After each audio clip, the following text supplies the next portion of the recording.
All right, we're back for part 3 of our ecosystems review before our test next week on Monday. We're on number 18. In a grassland ecosystem, lions prey on wildebeest. The population of wildebeest has declined steadily because of hunting. What will most likely happen to the lion population? So in here we have lions.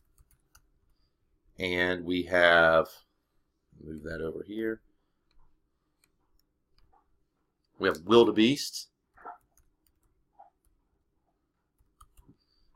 And as we learned in our food chains, the lions feed, should have been this arrow.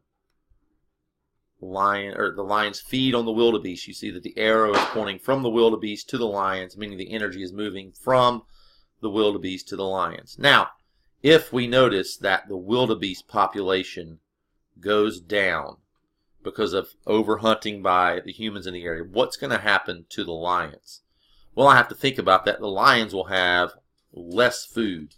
So if the lions have less food for the lions, let's think about what would happen if that going. Would that mean that the lion population would go up? Does that mean the lion population would go down, or the lion population would stay the same if they have less food? Now, you can't assume anything else. You can't assume that there are zebras in the area. You can't assume that there are any antelope in the area. You can't assume that there are gazelles in the area. It's just saying wildebeest. You only have to use what's in here. So what will most likely happen? Certainly if their food source goes down, I can't see how they would increase. Now you have remain the same and decrease. Again, you cannot inject anything else that you might know about that area. You could only use what's in the question. Their food goes down. Would they decrease or stay the same? Of course, if we take their food away, they would decrease. Lions would decrease. That's the best answer based off the information they give us in the question. Which best describes the importance of photosynthesis in an ecosystem? Now for us, we're going to look at photosynthesis. We studied that. We saw it in the window, and that is when plants make their own food. All right, so when plants make their own food is photosynthesis. Why is that important? Okay, it allows plants to create energy, I like that, and pass it along to other members of the ecosystem. That sounds like a very good answer. I'm going to put a maybe because there might be an even better answer. It allows animals to create energy and pass it along to other members of the ecosystem. Well, we know that photosynthesis is when plants make energy. Animals are not producers, so that is not that's a terrible answer.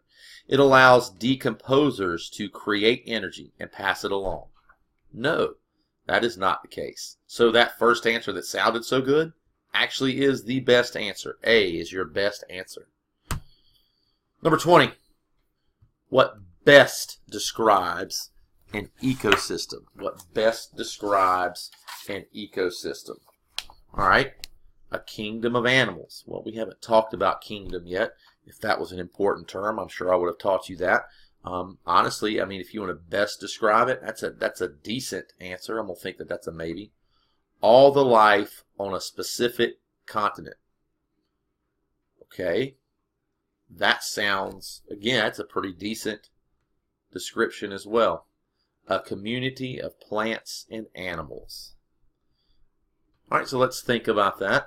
If we go back to our definition of ecosystems from our vocabulary, ecosystems, all the living and non-living things in an environment and their interactions with each other. Is that a kingdom of animals? That doesn't necessarily put those animals in an environment, so I don't think that's really not that's probably the worst of the three answers. All the life on a continent, well, that's definitely an environment. But how about a community? A community of plants and animals. Well, that takes us back to when we had community as a definition. And that's all the living things in an ecosystem. Well, wait a minute. That seems to fit this. All the living things in an ecosystem. I like that. That is how to best describe an ecosystem, the community of plants and animals. All the living things in that ecosystem. That's your best answer for 20. Okay, number 21, again, here's that word, what best, which is the best evidence of quality of soil composition in a forest environment. In a forest environment. Decomposers have few dead organisms to eat. Okay, well,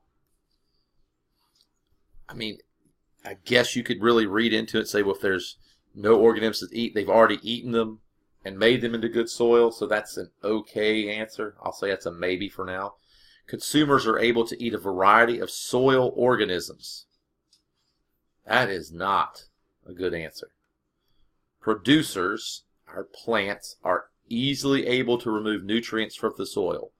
Well, if it's good soil, quality soil, I like this. I actually like this better than A for now.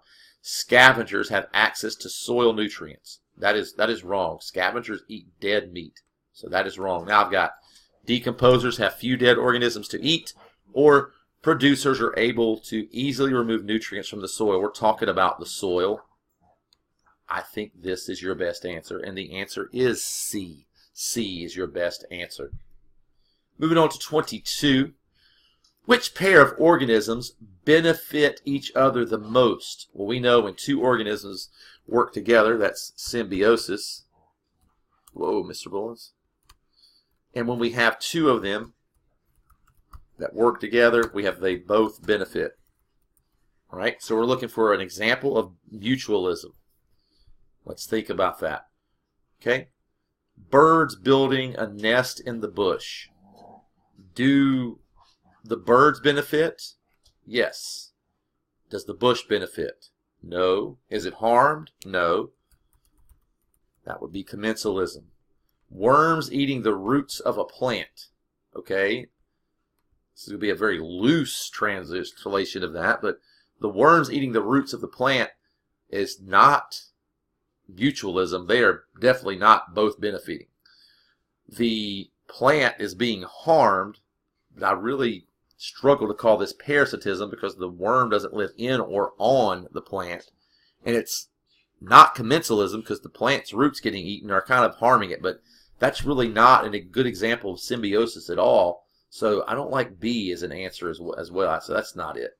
Squirrels burying seeds from a tree. Okay, so the squirrels are able to have food later from the tree. Some of those seeds they never go back and get, and they grow into a tree. I would have to say that this is probably a decent definition of mutualism, which is what we are looking for. So I'm really liking this C as my best answer so far. A deer scraping their antlers on a tree. Well, when the deers first grow their antlers, they have this velvet on top of them, and the deer scrape those on the trees to get some of that velvet off. They also scrape trees to mark their territory. Doesn't necessarily hurt or harm the tree. It can grow the bark back. It helps the deer out. So again, I would say that is exactly what we had up here. I'm just going to copy that and come down here and paste that.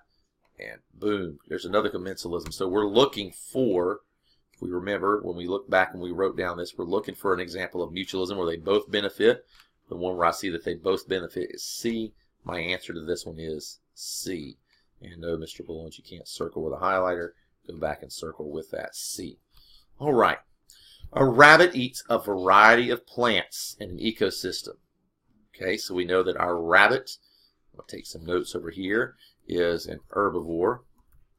Okay, now it asks what best describes the effect a drought. Now this is a word some of us knew and some of us didn't. Drought means little rain. It's very dry. Okay, so I'm going to put that right over here over drought so that we can remember that when we go back and we're thinking about this. Little rain would have on the rabbits and the plants. So what effect would it have on rabbits and plants? Okay, so there's no rain. So if we have grass and we have rabbits and the grass is going to give its energy to the rabbits, there's no rain. Let's go back and think about no rain. We know that plants need sunlight, water, and good soil based off of our experiments in class. With no water, plant life goes down. If plant life goes down, rabbits don't have food, their population numbers go down. So increase is not correct. Do not like that. Both populations was decrease. So that's what we said here. I'm going to see, though, because it did say best answer. Plant life would decrease, but the rabbit population would increase. That is not what we had here. That is not a good answer. Your best answer is the most obvious one, is B. All right, number 24. Which consumer in a grassland ecosystem would be considered both predator and prey? Now we got to remember, predator, they hunt for food. And we have prey, which is hunted for food. So the predator looks for prey. The prey is what's being hunted. So a grasshopper, because it eats grass and is eaten by birds. Now, can I label a grasshopper a predator? Does it have to hunt for grass? No, that's a terrible answer. Okay, a rabbit, because it eats snakes. If you find a snake-eating rabbit, please bring it to school. I kind of want to see that. And then it's eaten by a deer. Again, if you find a rabbit-eating deer, do not bring that to school. I do not want to see that. That is just a nonsense answer that doesn't make sense at all. All right. So a snake, because it eats mice. Do snakes eat mice? Are they predators? Do they hunt for mice? Yes. Do they get eaten by hawks? Yes. Oddly enough, we used that as an example for our food chain in class. Wonder if that was by design. Probably so. I like this one a lot. An earthworm, because it eats dead animals and is eaten by birds. Now, do earthworms eat dead animals? Yes. Are they eaten by birds? Yes. Everything in that statement is true, but does the earthworm have to hunt for dead animals? Can I consider it a predator? No, it is only prey. So that is not a good answer. Therefore, C is your best answer. That brings us to the end of Ecosystems number 3 and the end of our study guide. If you have any questions, please write them down and bring them in on Friday and be ready to discuss.